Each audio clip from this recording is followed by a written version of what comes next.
یہ قرآن اب بھی تم ایسے محسوس کرو کہ جیسے تمہارے دل پر نازل ہو رہا ہے۔ اور مجھے یاد آیا امام ابن قیم رحمۃ اللہ علیہ، ان کا ایک بڑا پیارا جملہ ہے۔ وہ کہتے ہیں قرآن کے بعض پڑھنے والے ایسے ہیں کہ جب وہ قرآن کو پڑھتے ہیں تو یوں محسوس کرتے ہیں کہ قرآن مصحف میں لکھا ہوا نہیں ہے، ان کے اپنے دل کے اوپر کندہ ہے، دل کے اوپر سے پڑھ رہے ہیں، یعنی اتنی کامل مطابقت وہ محسوس کرتے ہیں، اپنی فطرت، ہیومن نیچر اور قرآن کے اندر اتنی مطابقت ہے، اس طرح وہ ٹیلی کرتے ہیں ایک دوسرے کے ساتھ کہ محسوس ہوتا ہے کہ وہ کتاب ان صفحات میں لکھی ہوئی نہیں ہے بلکہ لوح قلب پر لکھی ہوئی ہے کہ جہاں سے وہ انسان اسے پڑھ رہا ہے۔ تو پہلی بات تو قرآن مجید کی اس آیت کے حوالے سے اس پہلو سے ہمارے سامنے آئی کہ جو تاثیر ہے ذات ربانی کی تجلی کی، وہی تاثیر ہے اس قرآن مجید کی، بشرطے کہ ہمارے دل جو ہیں وہ کچھ اپنے اندر اس استعداد اور صلاحیت کو پیدا کر لیں۔ دوسرا مقام ہے سورہ یونس کا۔ اب کسی کلام کی عظمت کا دوسرا پہلو ہو سکتا ہے اس کی افادیت کے اعتبار سے، اس سے فائدہ کیا ہوگا نوع انسانی کے لیے۔ دیکھیے دو آیات، یہ عظیم خزانے ہیں عظمت قرآن کے۔ سورہ یونس میں یا ایھا الناس، اے لوگو، قد جاءتکم موعظۃ من ربکم وشفاء لما فی الصدور وہدی ورحمۃ للمؤمنین۔ چار الفاظ نوٹ کر لیجئے۔ اے لوگو، آ گئی ہے تمہارے پاس وہ چیز تمہارے رب کی طرف سے جو موعظہ ہے۔ موعظہ کسے کہتے ہیں؟ نصیحت۔ اس بات کو ذرا سمجھ لیجئے ترتیب کیا ہے۔ نصیحت اسے کہتے ہیں، جی رہا نہیں جا رہا، میں نے اس کی ترتیب بدلی ہوئی ہے۔ مجھے یاد دلایا ایک صاحب نے کہ سورہ رحمان کی ابتدائی آیات کا بیان تو رہ گیا، وہ رہا نہیں، میں نے پڑھا کسی اور ترتیب سے تھا، بیان کسی اور ترتیب سے کر رہا ہوں۔ پڑھنے میں 4، 2 اور 1، اور اب جو میں بیان کر رہا ہوں پہلے ایک آیت سورہ حشر کی جو بیان کی، اب 2 آیات ہیں سورہ یونس کی۔ لوگوں، تمہارے پاس آ گئی ہے تمہارے رب کی طرف سے موعظت، اور تمہارے سینوں کے اندر جو روگ ہیں ان کے لیے علاج۔ توجہ کیجئے گا، ہم نے قرآن کو کیا سمجھا ہے؟ صرف ایک مقدس کتاب، ایک حصول ثواب یا ایصال ثواب کا آلہ۔ قرآن ہے کیا؟ نمبر 1 موعظہ۔ موعظہ کسے کہتے ہیں؟ وعظ اسے کہتے ہیں وہ بات جس سے دل نرم ہو جائے، دل کے اندر گداز پیدا کرنے والی شے۔ تو واقعہ یہ ہے کہ وہ اندرونی انقلاب حضور نے برپا کیا قرآن کے ذریعے صحابہ میں۔ اندر سے جو انقلاب تھا اس نے عرب میں ایک انقلاب کی شکل اختیار کی، اور یہ انقلاب جو ہے اتنی اپنے اندر قوت رکھتا تھا، اتنی پوٹینشیلٹی تھی اس کی کہ وہ 20 برس کے اندر اندر کہاں آکسس دریائے جیہوں، کہاں اٹلانٹک، تصور تو کیے تاریخ میں اس سے پہلے اتنی بڑی کوئی مملکت قائم ہوئی نہیں، کہاں یمن اور کہاں ایشیائے کوچک، ایشیا مائنر ٹرکی، یہاں سے وہاں اور وہاں سے یہاں، اتنی عظیم مملکت حضرت عثمان رضی اللہ تعالیٰ عنہ کے خلافت میں ہو چکی تھی۔ یہ بات اگر یہ چلتا معاملہ آگے تو کوئی قوت اب نہیں رہی تھی، سلطنت روما ختم ہو چکی تھی، سلطنت کسریٰ ختم ہو چکی تھی، پرچے اڑ گئے تھے، اب کون سی طاقت رہ گئی تھی جو شراب کا راستہ روکتی؟ یہ وہ یہودی سازش ہے جس نے اندر سے سیبوٹاج کیا۔ بہرحال یہ ہے انقلاب محمدی کا طریقہ، اندر سے تبدیلی۔ اسی کو علامہ اقبال نے کہا ہے، تیرے ضمیر پہ جب تک نہ ہو نزول کتاب، گرہ کشا ہے نہ راضی نہ صاحب کشاف۔ وجہ کیا ہے؟ اعلیٰ سے اعلیٰ حکیمانہ بات کسی سے کہی جائے، دل سخت ہے، اثر نہیں ہوگا۔ ایک کرسٹ آ جاتا ہے انسان کے دل کے اوپر، جیسے کہ یہود کے علماء کے بارے میں فرمایا گیا، ثم قست قلوبکم فہی کالحجارۃ او اشد قسوۃ وان من الحجارۃ لما يتفجر منه الانہار وان منها لما يهبط من خشیۃ اللہ وان منها لما يشقق فيخرج منه الماء۔ اے لوگوں، پھر تمہارے دل سخت ہوتے چلے گئے، پھر وہ پتھروں کے مانند سخت ہو گئے، بلکہ ان سے بھی زیادہ سخت، اس لیے کہ پتھروں میں تو وہ بھی ہوتے ہیں کہ جو اللہ کے خوف سے گر جاتے ہیں، پتھروں میں وہ بھی ہوتے ہیں کہ جو اللہ کی خشیت سے پھٹ جاتے ہیں، ان میں سے پانی بہ نکلتا ہے۔ پتھر تو اس طرح کے ہیں، لیکن انسان کا دل جب سخت ہو جائے، جب پتھر بن جائے، تو کوئی شے دنیا کی اس کی سختی کا مقابلہ نہیں کر سکتی۔ پہلے اس سختی کو نرم کریں گے، جیسے زمین ہے چٹیل زمین، اس زمین کے اندر ہل چلے گا تو بارش جو ہے فائدہ دے گی، اس کو آپ زمین کو نرم کرتے ہیں تاکہ وہ بارش کو جذب کرے، ورنہ چٹیل زمین ہے سخت، وہ پانی بہ جائے گا اور وہ زمین کے اندر جذب نہیں ہوگا۔ تو پہلا لفظ استعمال کیا موعظہ۔ یہ قرآن واعظ ہے، نصیحت ہے، دلوں کو نرم کرتا ہے، دلوں پر جو کرسٹ آ گیا ہے سخت اسے توڑتا ہے، اس میں ہل چلاتا ہے۔ پھر کیا کرتا ہے؟ پھر جب یہ جذب ہوتا ہے، شفاء لما فی الصدور، جو سینے کے روگ ہیں ان کے لیے شفا ہے۔ اب آپ غور کیجئے گا، علامہ اقبال نے انہی 2 اعتبارات سے مسلمانوں کا مرثیہ کہا ہے کہ مسلمانوں نے اس قرآن کو نہ موعظہ کے لیے استعمال کیا اور نہ تزکیہ نفس کے لیے استعمال کیا، بلکہ اس کو تو صرف بنا لیا ہے وہ جان آسانی سے نکالنے کا نسخہ یا ایصال ثواب کا آلہ؟ چنانچہ کہتے ہیں واعظ کے لیے واعظ دستہ زن و افسانہ بند. واعظ جو ہے ہمارے داستانے کہتے ہیں، افسانے کہتے ہیں، قصے کہتے ہیں، لطیفے کہتے ہیں. معنی او پست و حرف او بلند، اس کے بیان میں معنی تو ہوتے ہیں بہت ہی گھٹیا، نیچے کے پست. الفاظ کا شکو ہوتا ہے، الفاظ بہت اونچے ہوتے ہیں. از خطیب و دیلمی گفتارے او با ضعیف و شاذ و مرسل کارے او. سارا باز و نصیحت جو ہو رہا ہے وہ ضعیف حدیثوں کے ذریعے سے، ضعیف روایات بخاری کی ہو، مسلم کی ہو، ترمذی کی ہو، ابن ماجہ کی ہو. کہاں خطیب بغدادی اور دیلمی، وہ کتابیں کہ جن کی کوئی سند نہیں ہے، وہاں کی روایات کے ذریعے سے لوگوں کو تذکیر کرنے کی کوشش کر رہے ہیں. با ضعیف و شاذ و مرسل کارے ہو، ضعیف روایات، شاذ روایات، مرسل روایات جن کا سلسلہ روایت محمد الرسول اللہ تک متصل نہیں ہے، اس کے ذریعے سے کر رہے ہیں. حالانکہ موعظہ، سب سے بڑا موعظہ یہ قرآن تھا. قرآن کہتا ہے خود فذکر بالقرآن من یخاف وعید. اے محمد صلی اللہ علیہ وسلم، آپ اس قرآن کے ذریعے نصیحت کیجئے. یہ قرآن ہے جو دلوں کی سختی کو ختم کرے گا، گداز پیدا کرے گا. دوسری طرف علامہ اقبال کیا کہتے ہیں کہ جہاں تک ہمارے ہاں جو بھی تصوف کے معروف حلقے ہیں، صوفیاء حق کی بات نہیں کہہ رہا، وہاں قوالی ہو رہی ہوگی تو حال آ جائے گا. صوفی پشمینہ پوشے حال مست، از شراب نغمہ قوال مست. قوال سے جو کچھ مل رہا ہے، حال آ رہا ہے، مستی آ رہی ہے، کیف اور سرور حاصل ہو گیا ہے. صوفی پشمینہ پوشے حال مست، از شراب نغمہ قوال مست. لیکن یہ کہ اس کی محفل میں در نمی سازت بقرآن محفلش، اس کی محفل میں قرآن کا کہیں گزر نہیں ہے. جبکہ محمد الرسول اللہ صلی اللہ علیہ وسلم کی بھی ایک محفل ہوتی تھی، محفل سماع. وہ محفل سماع کیا تھی؟ حضور صحابہ سے فرمائش کر کر کے قرآن سنتے تھے. حضرت عبداللہ ابن مسعود رضی اللہ تعالیٰ عنہ کی روایت موجود ہے کہ مجھے ایک مرتبہ حکم دیا حضور نے کہ قرآن سناؤ. میں نے عرض کیا حضور آپ کو سناؤں؟ آپ پر تو نازل ہوا ہے. تو حضور نے فرمایا نہیں، مجھے کسی اور سے سن کر کچھ اور لطف حاصل ہوتا ہے. اب امتثال امر میں حضرت عبداللہ ابن مسعود رضی اللہ تعالیٰ عنہ نے سورہ نساء پڑھنی شروع کی. 41ویں آیت پر پہنچے. چشم تصور سے دیکھیے کہ حضور بھی تشریف فرما ہے، صحابہ کرام کی محفل ہے، اور صحابہ کیسے بیٹھا کرتے تھے ادب کے ساتھ. ایک روایت میں الفاظ آئے ایسے بیٹھتے تھے ساکت و صامت ہو کر، بالکل خاموش، سکون، ساکن اور ساکت و صامت، کہ جیسے ان کے سروں پر پرندے بیٹھے ہیں کہ ذرا جنبش کریں گے تو پرندہ اڑ جائے گا، اس ادب کے ساتھ. تو وہ محفل جو ہے حضور صلی اللہ علیہ وسلم کی، اور ایک صحابی حضرت عبداللہ ابن مسعود گردن نیچی کیے ہوئے ہیں اور قرآن پڑھتے چلے جا رہے ہیں. جب اس آیت پر پہنچے فَكَيْفَ إِذَا جِئْنَا مِن كُلِّ أُمَّةٍ بِشَهِيدٍ وَجِئْنَا بِكَ عَلَىٰ هَٰؤُلَاءِ شَهِيدًا. کیا ہوگا اس دن جس دن کہ ہم ہر امت پر ایک گواہ کھڑا کریں گے، اور اے نبی آپ کو گواہ بنا کر لائیں گے ان کے خلاف. آپ کو یہ ٹیسٹیفائی کرنا ہوگا کہ اللہ تیرا جو کلام میرے پاس آیا تھا میں نے پہنچا دیا تھا، اب ان کی ذمہ داری ہے. They are accountable, they are responsible. اس پر حضور نے فوراً فرمایا حسبک حسبک، بس کرو بس کرو. اور حضرت عبداللہ ابن مسعود فرماتے ہیں کہ میں نے جب نگاہ اٹھا کر دیکھا حضور کے آنکھوں سے آنسو روا تھے. یہ ہے سماع، یہ محفل سماع ہے. کاش کہ اللہ تعالی ہمیں اس کی توفیق عطا فرمائے. یہ ہے مسنون محفل سماع. اس قرآن کے اندر وہ گداز ہے.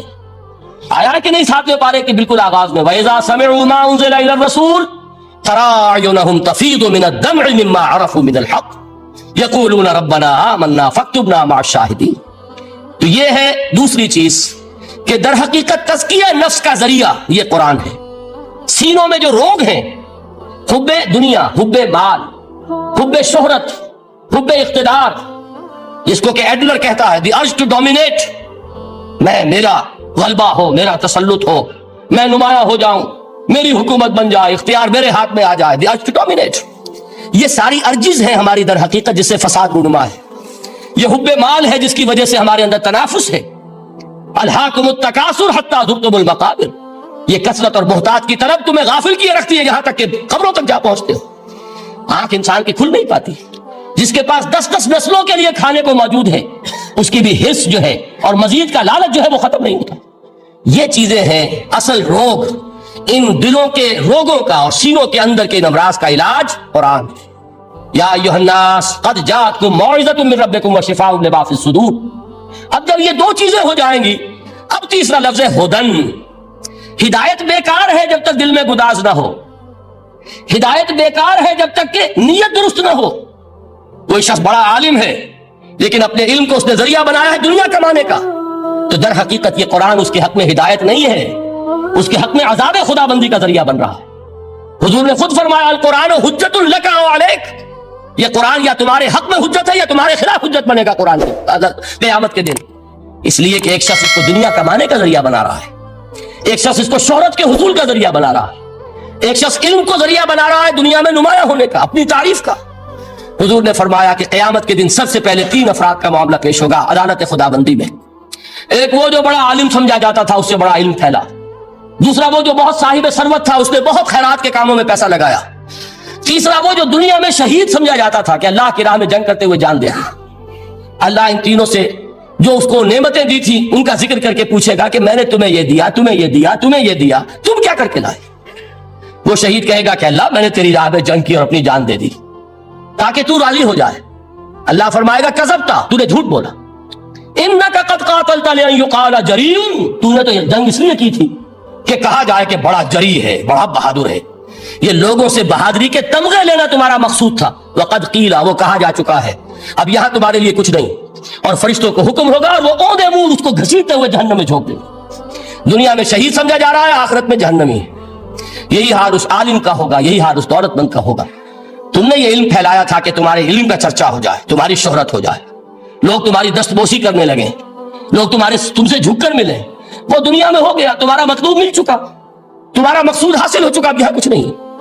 تو جان لیجئے کہ جب تک دلوں کے روگ درست نہ ہوں, علم بیکار ہے, ہدایت قطعاً غیر مفید ہے. پہلے دلوں کا کرسٹ اترے, اس کی سختی دور ہو, یہ ہے موعظہ. دلوں کے اندر سے حب جاہ, حب دنیا, حب مال نکلے, یہ ہے تزکیہ. شفاء لما فی الصدور, اب ہدایت خدا بندی, اب راستہ آپ دیکھیں گے اور اس راستے پر چلیں گے. یہ ہدایت جو ہے دنیا میں, یہی آخرت میں رحمت کی شکل میں ظاہر ہوگی. جنہوں نے اس قرآن کی ہدایت سے فائدہ اس دنیا میں اٹھایا, آخرت میں رحمت خدا بندی کی بدلیاں ان پر سایہ کریں گی. ایک حدیث میں تو باقاعدہ الفاظ آئے ہیں کہ سورہ بقرہ اور سورہ آل عمران یہ 2 بدلیوں کی صورت میں ظاہر ہوں گی میدان حشر میں, اور ان لوگوں پر سایہ کریں گی کہ جن کو ان سے بڑی محبت تھی. یہ 4 الفاظ نوٹ کر لیجئے اسی ترتیب کے ساتھ. یا ایھا الناس قد جاءتکم موعظۃ من ربکم وشفاء لما فی الصدور وہدی ورحمۃ للمؤمنین قل بفضل اللہ وبرحمتہ, اے نبی کہہ دیجئے یہ اللہ کا بڑا فضل ہے, لوگوں سمجھو. اس کی بڑی رحمت کا ظہور ہوا ہے اس قرآن کی شکل میں.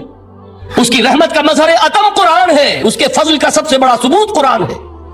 فبذالک فلیفرحوا, اس پر انہیں خوشیاں منانی چاہیے.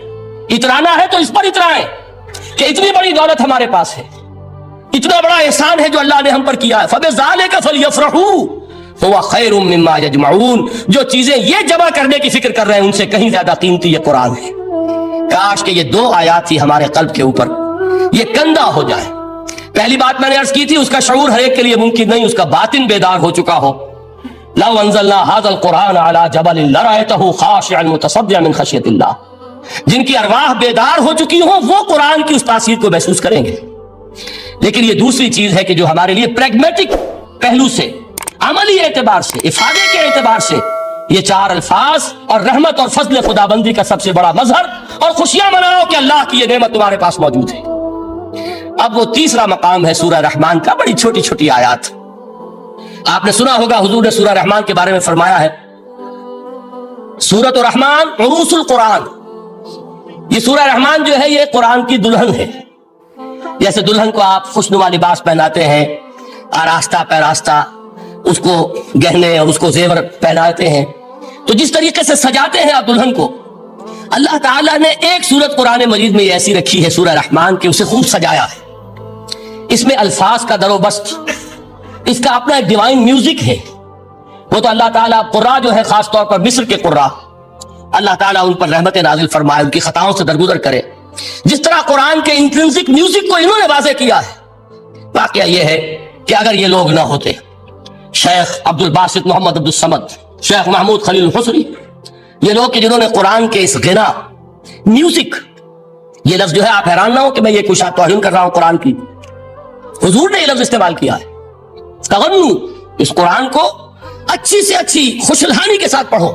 من لم یتغن بالقرآن فلیس منا, جو قرآن کو بہتر سے بہتر انداز میں، اچھی سے اچھی آواز میں، خوش الحانی کے ساتھ پڑھنے کی کوشش نہیں کرتا، وہ ہم میں سے نہیں ہے۔ بلکہ ایک مرتبہ حضور رات کے وقت آپ گشت پر تھے اپنے ساتھیوں کے حالات معلوم کرنے کے لیے۔ حضرت ابو موسیٰ اشعری رضی اللہ تعالیٰ عنہ ایک صحابی ہیں، ان کے گھر کے پاس سے گزر ہوا، وہ رات کو تہجد پڑھ رہے تھے، کھڑے ہوئے کیف کے عالم میں قرآن تلاوت کر رہے ہیں۔ حضور کو بہت پسند آئی ان کی قرات، کافی دیر تک وہاں کھڑے سنتے رہے۔ اب انہیں کیا پتا کون سن رہا ہے، بالکل اسی طرح سمجھ لیجئے ایک بات یاد آئی ہے، حضور فرماتے ہیں کہ جس طرح کان لگا کر اللہ قرآن کو سنتا ہے کسی چیز کو نہیں سنتا۔ ہمیں نظر نہیں آتا نا، ہمیں معلوم نہیں، ہم قرآن پڑھ رہے ہیں تو سننے والا کون ہے؟ سب سے زیادہ کان لگا کر خود اللہ۔ یہاں اس لیے مجھے یاد آیا کہ ابو موسیٰ اشعری کو کیا پتا تھا کہ کون سن رہا ہے؟ وہ اپنی کیفیت میں نماز میں تہجد میں قرآن کی تلاوت کر رہے تھے، اور ظاہر بات ہے ان کے گھر ایکڑوں میں بنے ہوئے نہیں تھے، ایک ایک کمرہ، ایک ایک کوئی حجرہ، ایسے ہی تو گھر تھے نا صحابہ کے، لہذا حضور پاس سے گزرے، آواز آئی، کافی دیر سنتے رہے۔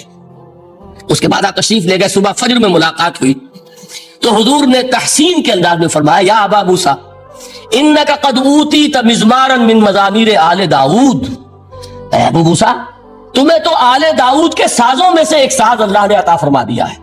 جس طرح حضرت داؤد، لہن داؤدی مشہور ہے کہ جب وہ پچھلے پہر رات کو حمد کے ترانے الاپتے تھے، قرآن میں ہے کہ پرندے شامل ہو جاتے تھے ساتھ، اور پہاڑ وجد میں آتے تھے، پہاڑ بھی ان کے ساتھ شریک ہوتے تھے۔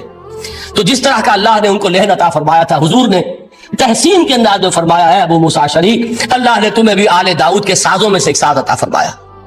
بہرحال قرآن مجید کا جو یہ میوزک ہے، قرآن کے الفاظ کا جو حسن ہے، جہاں تک حسن معنوی ہے وہ تو ہر لفظ میں ہے، لیکن یہ حسن ظاہری، حسن صوتی، حسن لفظی، یہ اپنے کلائمیکس پر آپ کو نظر آئے گا سورہ رحمان میں۔ لیکن قرآن میں یہ سورت اس اعتبار سے بھی ممتاز ہے، اس کی 4 آیات پر ذرا توجہ کریں گے، عجیب حقائق سامنے آئیں گے۔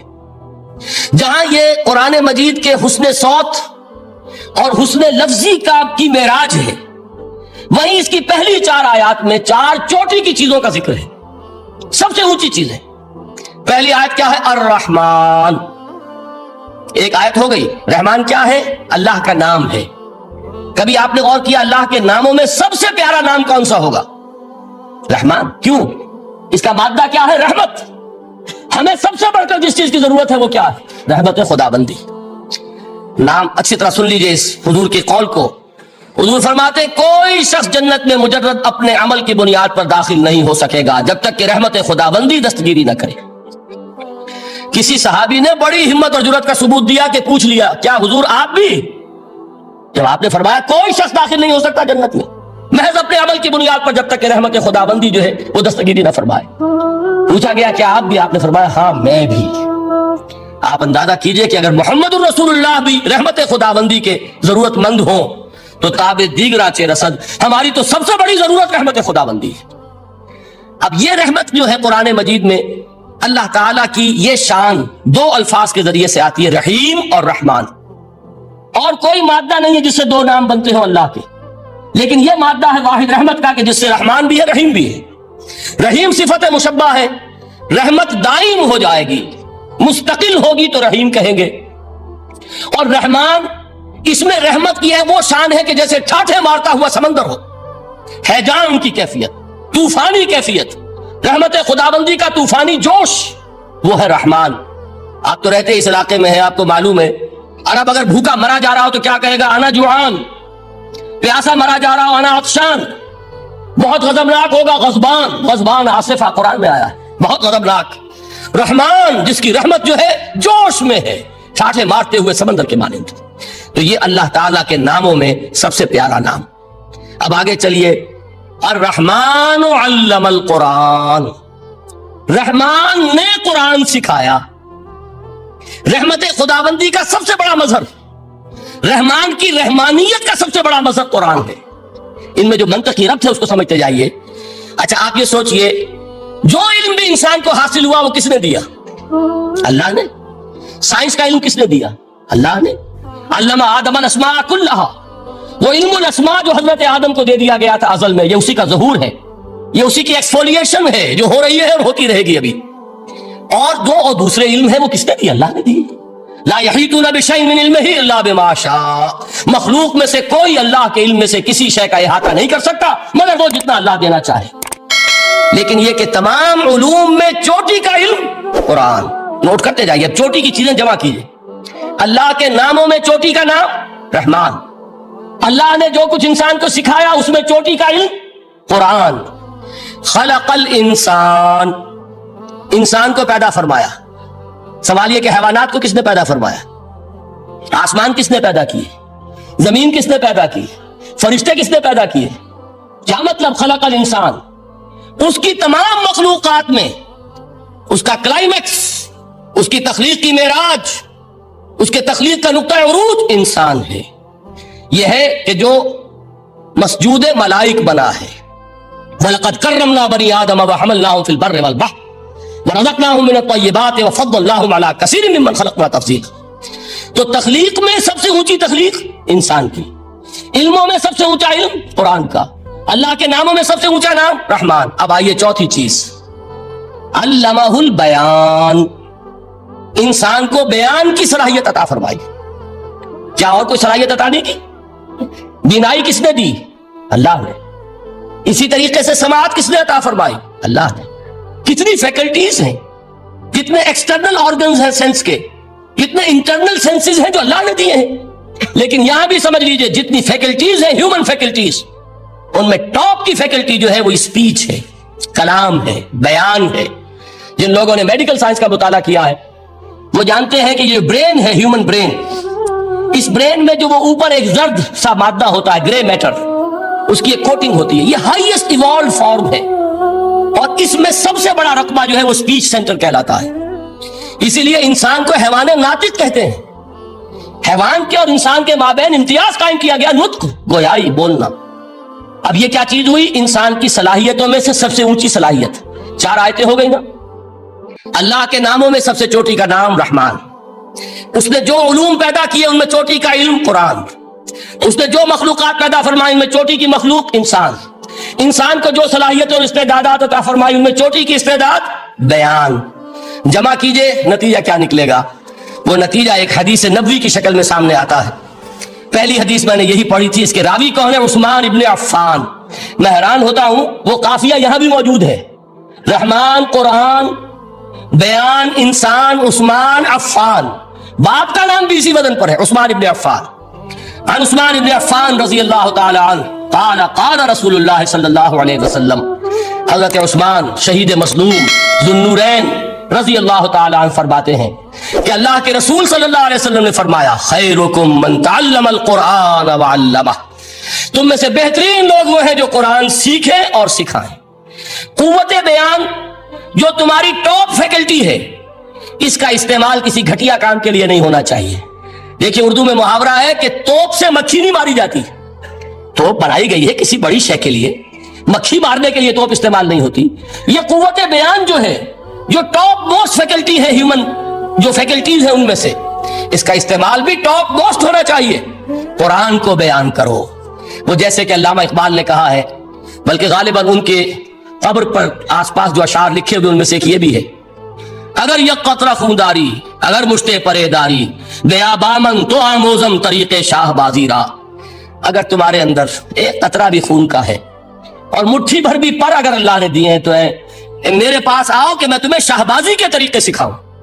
اسی طرح جان لیجئے اگر اللہ نے قوت گویائی عطا فرمائی, اگر اللہ نے تمہیں حیوان ناطق بنایا, اگر اللہ تعالیٰ نے تمہیں یہ صلاحیت عطا فرمائی, اس صلاحیت کا مصرف دنیا کو نہ بناؤ, اس صلاحیت کا مصرف اللہ کے کلام کو پھیلانے پر اس کو صرف کرو.